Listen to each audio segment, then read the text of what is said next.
Welcome into the Inside Scoop. We are live from Nashville, Tennessee. Today is Wednesday, June 18th. I am your host, Josh Newberg, and on today's show, we have two massive interviews. Five-star Brandon Arrington, five-star Tristan Keys, the number one corner and the number one wide receiver. We're going to talk to them both. Before we get into it, you guys do me a favor and hit that subscribe button. This is the best recruiting channel on all of YouTube. It's undisputed. Trust me. Just hit the subscribe button for me, please. All right. So we're going to talk to Arrington. We're going to talk to Keys.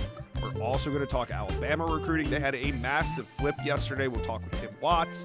Also, we'll get into some Florida Gator talk as they're on a heater of their own. We got Blake Alderman from Gators Online. So we got a big show. Let's get to it.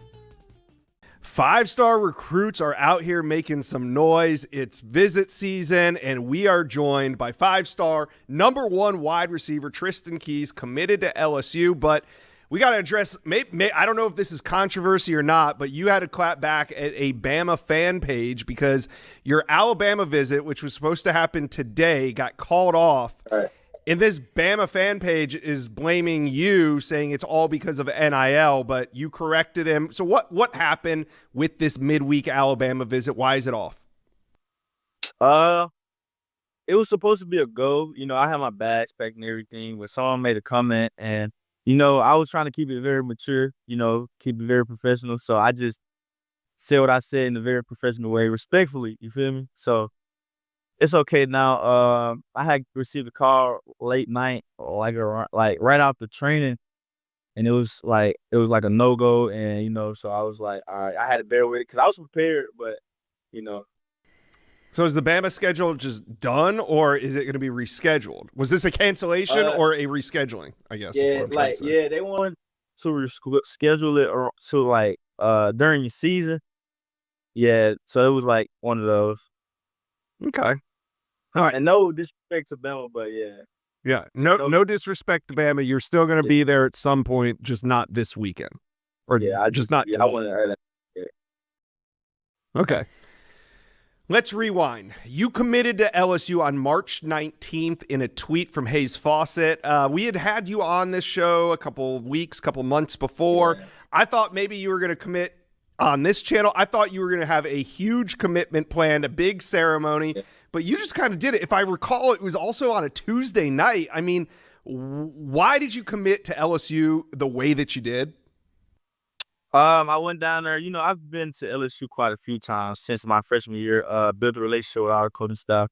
And, a lot of people know of LSU. You know what they do, produce some of the top receivers and get them to the league, and not just produce them to where they just stay there. I mean, to where they just get there, but where they stay there and get that second contract. So I kind of felt it while I was there, and I believed in it and I had confidence in them. So, and I knew me going there could get me to the next level and get me to the level that I wanted to be when I get to that level.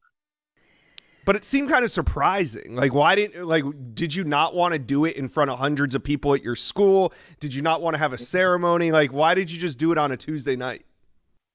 I actually did it. I think it was on the junior day while I was there. You were on campus when I did it? Yeah, I was on campus, and I think it kind of came to the public probably the next day. And as far as as far as a bunch of people being around, that would have been great, but I guess it didn't happen that way. Yeah, it just didn't happen. You were just ready for it. All right. So, speaking of LSU, this weekend, huge official visit weekend in the Bayou. What are you looking forward to most about checking out the school that you're committed to? I just say building more relationships, more connections, getting a feel of just being around the crib. You feel me? Get out there, probably do a little bit of recruiting. Get some guys because we got to build a class up. But I'm looking to enjoy my time there, have fun with the guys as far as the recruits, the players, and just leave with a W weekend. Yeah. What's your relationship like with Jabari Mack and Kenny Darby, the two LSU wide receiver commits besides yourself? I say we got a pretty good relationship. When we go down together, we get a little work in, have fun, talk to each other. I say just bond. I feel like we got a great bond. We get around each other. We kind of are in sync. We all some great at what we do. And the sky's the limit for us. So yeah, I feel like our relationship pretty good. All right. Now, the only thing this class really needs, the number 2 ranked class in America, it needs a quarterback. I know LSU's chasing Bo Bentley. Have you had any talks with him? Do you know him at all? What do you think of Bo Bentley? I think he's a great player. I actually cut on his film myself, seen him rip the ball. I know his first play, he stepped up in the pocket and threw a rocket, and it was a on the money. So he's a pretty good quarterback, great at what he do. So uh, stay tuned. All right.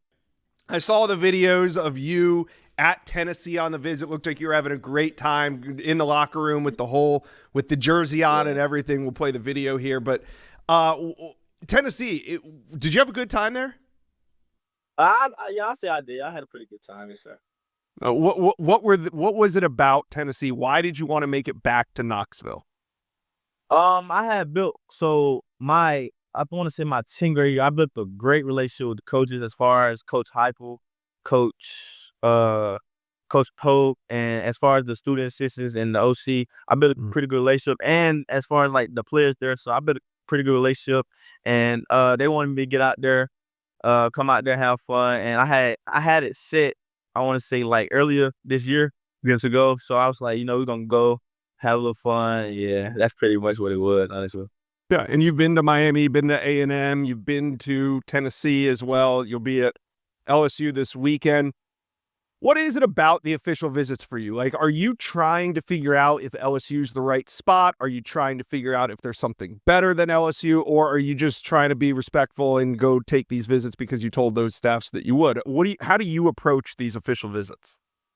I say, that's pretty much it. I say just, cause a lot of things happen, a lot of stuff go wrong, a lot of things changes. So it just if something happened, I got something like, all right, I done been here, I know what it's like, you feel me? But as far as we've been doing that thing, so it's just been pretty consistent with them. So yeah, they're front runner right now for sure.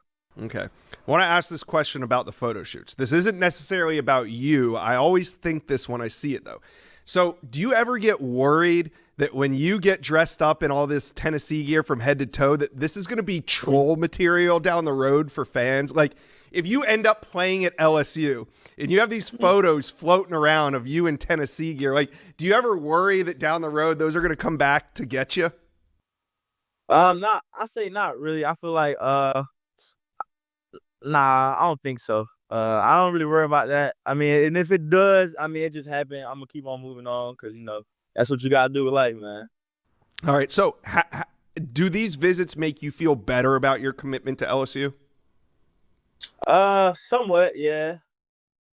Seeing like as far as production, yes, sir. Yeah. What about when it comes to business? When it comes to the NIL stuff, do you feel that you're done talking with LSU and other programs about that? Do you feel like you still are open to talking about those things?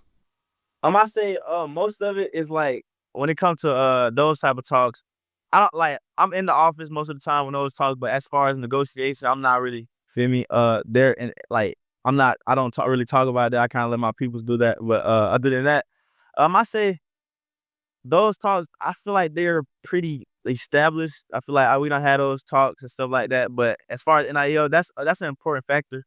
But I feel like as far as recruitment, that shouldn't be like your first, like your like.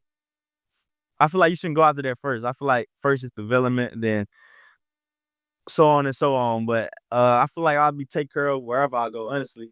Mm-hmm. And obviously LSU, one of the reasons why they do check the NIL box. I mean, they are meeting the numbers that you want, but they also do a great job of developing wide receivers. And right. Yes, sir. I mean, talk about that. And is that a big part of why you chose the Tigers? Yeah, it's a big part. When it comes to money and development, of course, I take development first because we're trying to get to that big money, which is the NFL. So I say, I'm breaking down like this. When it comes to 700 to 7 figures, and the production is there with the 700, I would take that because I want to be ready and prepared for the next level as fast as possible. So Mm-hmm. Yeah, development is number one for me for sure. Right. So it sounds like from an NIL standpoint, if teams want to get in the game, it's going to be about 700 for fair market value.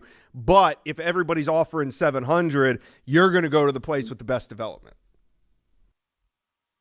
I mean, I kind of just broke it down in a way, but it's just like development. I feel like I want to get better, man. Like honestly, I want to be the best as I can be as fast as possible, and I want to be one of the best. So I just feel like choosing development over money is like a smart business decision, honestly.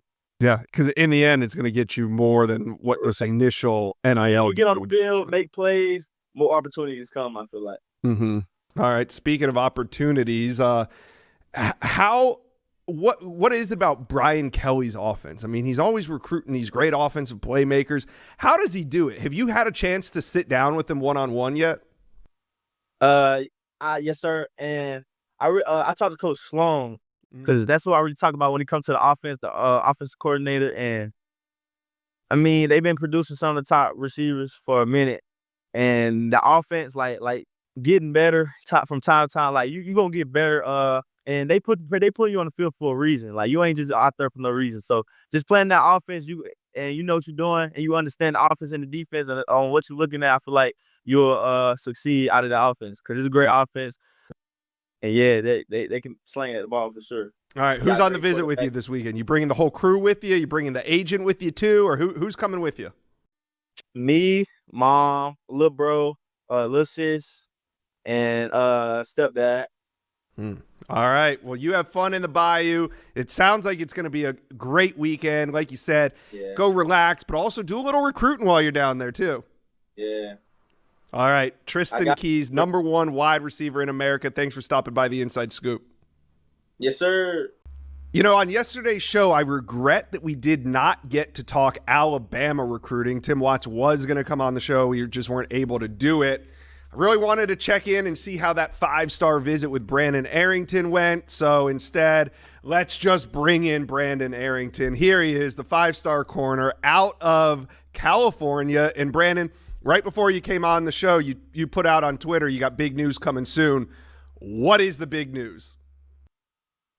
The big news, I'm going to be dropping the top 2, two of my, best schools competing right now. So I'm going to drop that and then, commit sooner than people think. All right. So who is your top 2? Going to be Texas A&M and Oregon. So what was it about these two teams? Let's start with Oregon. Oregon, just them recruiting me hard since my beginning of my sophomore year, so just them, Texas A&M recruiting me hard. Like I've been there like almost like 10 times. Yeah. Oregon, I just like, the connection we have like with Coach Hamp, Coach Wadu, Coach Landy, that great connection. Texas A&M, Coach Oko, defensive head coach, great guy, Coach Peterson, DB coach, great plan for me, it's like, that's important to me, development and just a plan, just wanting me. So that was big for me. All right. I got to know, what happened at that Oregon spring game? When you left Oregon, you said that's one of the best spring games you've ever attended. What was so special about that game? Just, a lot of young guys out there, Decorian Moore, Naeem Offer, just all the young guys out there just showing the showcase of talents and, just showing that they're putting them out there, before big games, like they're putting them out there, on TV and stuff like that. So that really showed a lot for me. Yeah. So take us behind the scenes at Texas A&M, because I feel like everybody gets a good idea of what happens at Oregon. We see all these videos, we see all these behind the scenes photo shoots at Oregon, but what's so special about Texas A&M when you're on campus there? Just like the way everything is there, they have a great facility, they have great people around them. Like I feel like they're on a great, like they're gonna be great in a few, they're gonna do something special. They got the right people around them. Coach Elko just first year last year, so he gonna do some great things there at Texas A&M and College Station. So just watch.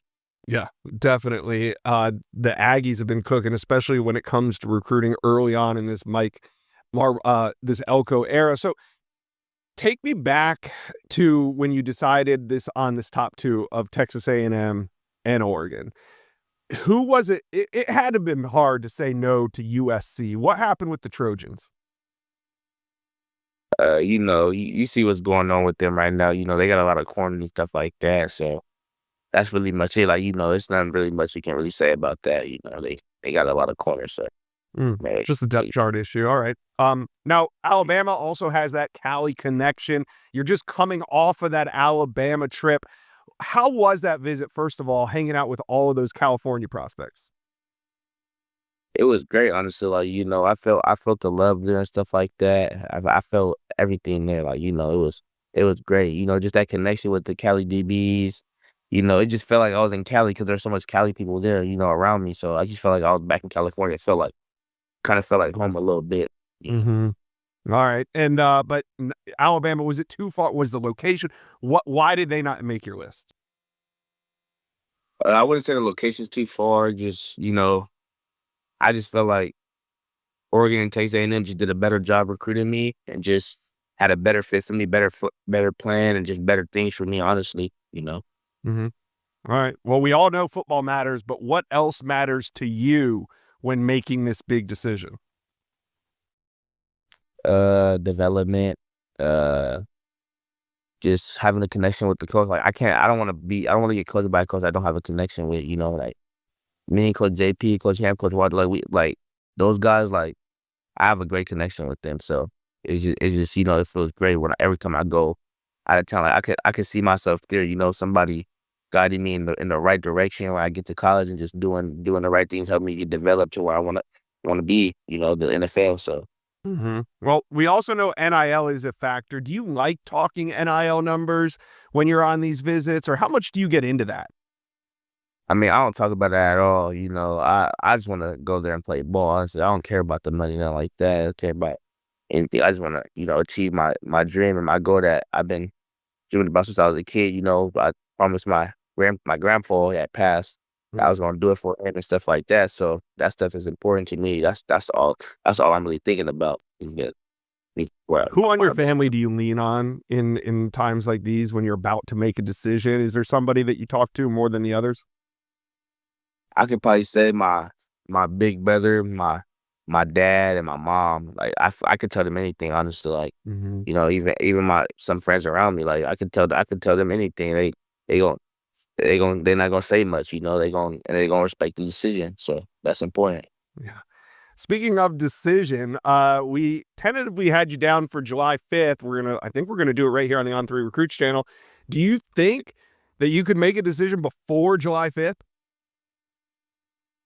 Well, it's I honestly think it's gonna be a before or after. It's gonna be one of those. So Is it hard right now, or do you know where you want to go and it's just a matter of when you want to announce it? it's hard. It's gonna be a foot race, like on the track between these two schools. So Well, you're good at those. Do you have any other visits left, or are you just now in lockdown decision mode? uh, uh, I have one more visit to Texas A&M, and then after that, it's wrapped. For after that, it's gonna be serious decision making. So is it this weekend, or are you taking a midweek? I'm thinking it's this weekend. Okay. So your Yes. last face-to-face visit will be with the Texas A&M staff, the team that you visited more than you visited A&M more than any other program by Yeah, far. yeah, So, yeah. I mean, is that something to look into, or is that just the way the chips fell when you were lining up the visits?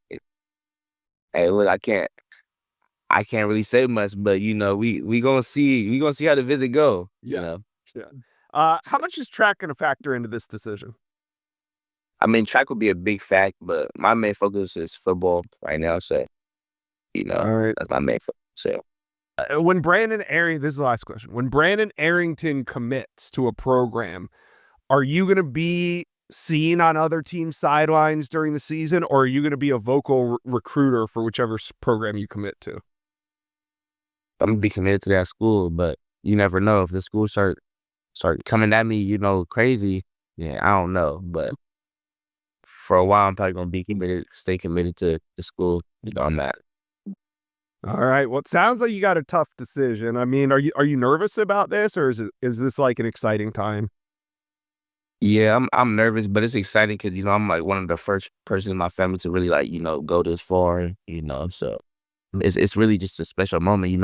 I didn't really have nobody to tell me how it is to commit to that school because I never really had anybody in my family to do it. But it's the first time experience, and I can show my family along whoever goes Division 1. Mm. Yeah, that's pretty cool that you get, and then also get to share this experience with them and have them included, kind of helping you in on this decision. So it's been fun following, your recruitment. You were on this channel. I believe we had you on in November, December for an interview. Things were just getting started. Now here you are, kind of almost to the end, right before your commitment. So it's been fun following your recruitment. Hopefully we get to broadcast your commitment here as well. So until then, Brandon, good luck. And, hey, this decision's going to come. So keep on thinking. Thank you. Let's talk Alabama recruiting. Big news on Tuesday. The Tide added a key commitment to this 2026 class. Tim Watts with Bama Online. Tell us all about it. Yeah, this is a guy we've been waiting on. It happened pretty quick, and Alabama did this last year. Nick Sheridan, the whole Alabama staff, very thorough. If you recall last year, they went out. They didn't just go see Keelan Russell. We went and seen three. They went and saw 3, 4 other quarterbacks. Once they found Keelan, they were obviously all in to get him, and that happened fast. Well, this time they did the same thing. They've taken their time, went out and recruited some guys. And if you look at the guys that they're involved with, 3 of them are at the Elite 11. In fact, Jet Tamalo was flying last night, I believe, to get there. He's an Elite 11 guy, and I think this is the guy Alabama's been waiting on. He took an unofficial visit after getting the offer on May 15. He took an unofficial week later. He wanted to go to Iowa State for an official visit where he was committed. He wanted to think about it, kind of register everything, and we felt the longer it went on, the better it was for Alabama because Iowa State he was familiar with, and they'd give him everything they could. So the longer it went on, but I do think he really had to struggle with this decision. Our understanding, he's a thoughtful kid, and probably put a lot of time thinking about this before he did flip. Yeah, what happened here? He committed very early to Iowa State. And he seemed like a genuine, he genuinely wanted to stay loyal to that commitment. I just think that he never expected an Alabama offer to come. I mean, how did this shake out in the Tide's favor in the end? I mean, he's kind of blown up. I mean, if you look at him, and I've said this earlier, I'm not great with comparisons, high school kids to NFL players, but my first feeling watching him was similar to what I felt when I saw Drake May. He's 6'5". He's a basketball player. He's got upside, not playing the toughest competition, but you're looking for traits is what you're looking for when you're looking for talent. You don't care who they play again. Do they have the traits to play at that SEC or whatever level they're going to go to? And he does. He's got a big arm. He's athletic.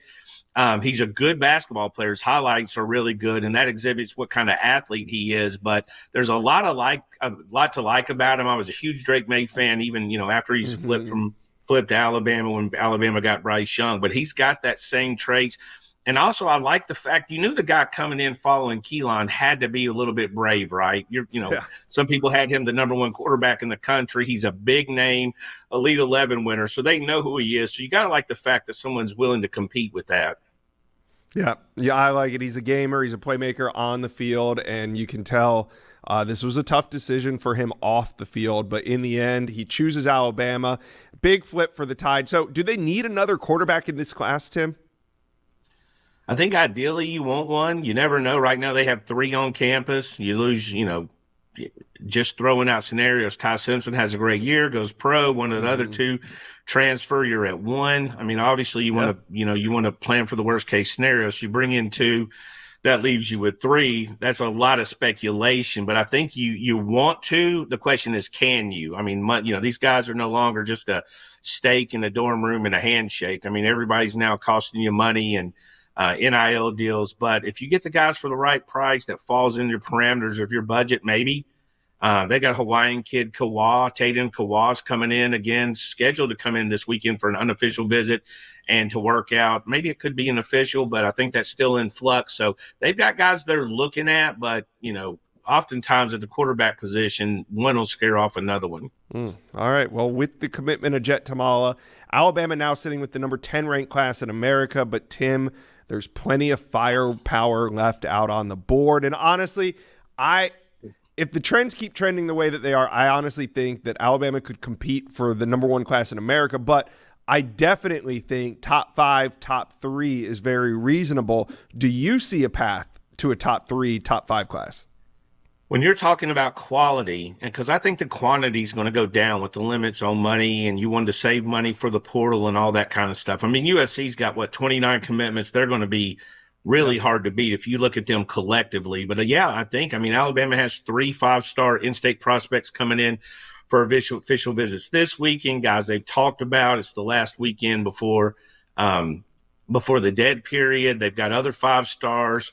Jira Edwards is a guy that they seem to be in pretty good shape with. He had a great visit.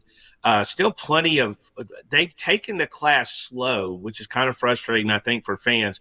But this is pretty much the same blueprint they had last year. And if you remember, starting with Keelan Russell early May, I think late May, maybe early June, he committed. They rode that 6-week wave out till the middle of July that ended with AK Deer. So they put all those guys – on the table in almost a 6-week window, but they spent a lot of time setting up those dominoes, to use a bad cliche, and then they just had to topple them over and watch them fall. All right. Well, today we're talking about Jet Tamala, but it's another big visit weekend in Tuscaloosa. Tim will get you back on the show on Sunday for a 5-star recap. How about that? Sounds good. I'm here if you need me, buddy. Let's talk some Florida Gator recruiting. You guys look like you're having so much fun over on Gators Online. I had to bring you on. Blake Alderman. We're talking CJ Bronow. You and I have talked about him on this channel before when he was committed to Nebraska. But last night on Tuesday, he backed off that commitment, re-entering the market, and there's some buzz that he's going to come off the board today, Wednesday at 6 p.m. So some of you watching this, the news may have already happened, but Blake, do you think that this decommitment is a direct reflection of his interest in the Gators? I think so. I think you could maybe argue that it's a direct link to both Florida and Florida State recruiting him still. Obviously, both are closer to home than Nebraska. I think if you had to pick one that it benefits more, it's certainly Florida. He backs off that commitment to Nebraska on Tuesday evening. Well, that comes right after he was on campus for an unofficial visit at Florida the same day. So you start to see those signs point together, turns around, opens things back up. We're hearing that a decision is coming in the near future, and I think that it looks good for Florida there, just considering all the tea leaves we're reading along the way here. Yeah, and if and when this happens, CJ Bronow will instantly become the Gators' highest-rated commitment in this 2026 class, sitting at number 13 currently. They're knocking on the door of that top 10 class, but Blake, they've been on a run here as of late. It seems like every day the Gators are picking up a commitment or two. What's behind some of this momentum right now?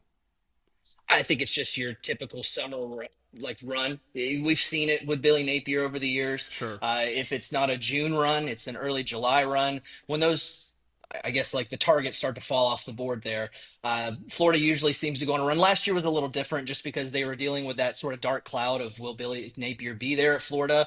So you saw those guys go on a heater in October, November, and December instead. There's usually a Billy Napier heater that's going to be had in a cycle. Usually it's the summer. Last year was a little bit of a different. I think we're just seeing that heater getting started right now. And Florida certainly went from, I think, one commitment going into official visit season and now sitting where they're at now. So it's certainly been a ride. Right. And, Bronow right outside the top 100. I think he's about 106. So that would really get the Gators cooking. Speaking of, though, they could grab a top 100 prospect. Trenton Henderson out of Pensacola is the industry ranked number 59 prospect overall. And it seems to me the Gators are the team to beat. Are we getting close to a commitment here? He hinted to that after his official visit to Florida. That was on that June 13th to 15th weekend. Yeah. Heading into that official visit, LSU was on top, Florida was in second. He was also talking about a November-ish, somewhere in that sort of timeline to make his decision. When he comes out of his Florida official visit, Florida's number 1, LSU's 2, and we go from November to I could decide anytime the time feels right. That usually indicates an earlier decision. I would think sometime in the summer, whether that's a June or July thing. I would maybe guess more than anything closer towards June. And that's just because he's already taken the majority of his official visits. Florida was this past weekend. Texas will host him this weekend. Florida's number one. We've seen some changes on his list. He's bounced around different teams that stand out the most to him. Florida and LSU is, I guess, at least the order, at least, is more of the newer part here. So we'll see if Texas makes a move. But I really like Florida's chances coming out of that visit. Because he named him their leader. I think that it's a close ride to his family. Obviously, Right. family wants a guy close, and that's an appealing thing. Florida also has a really good pitch into how they see him in their defense. They're going to lose George Gums after this season with his eligibility. Tyreek Sapp, same deal with his eligibility. Florida's going to have some changes on that edge room and that defensive line room, so they really need to restock that room. And I think that when you look at Florida's edge room, there's two different positions. One's a stand-up, one's more of a hand in the dirt, but they will alternate those guys. Henderson's more of a stand-up type. Florida's going to lose George Gums, like I said, so that's a guy that is a big part of their defense. So Henderson sort of translates to that. So that would be a huge pickup for Florida in a spot they really need. Okay, so the final big visit weekend is going to take place across the country this weekend. Who else would you say Florida Gator fans need to be focused on as we get into this summer dead period coming up here soon? We know a lot of names are going to come off the board during the dead period. Inside Scoop listeners, I got to tell you about a company that makes this show possible. It's Rhoback Activewear. The only way to describe Rhoback is best fit, best feel. And for those who are not familiar with Rhoback, they are completely changing the game with their incredibly comfortable activewear.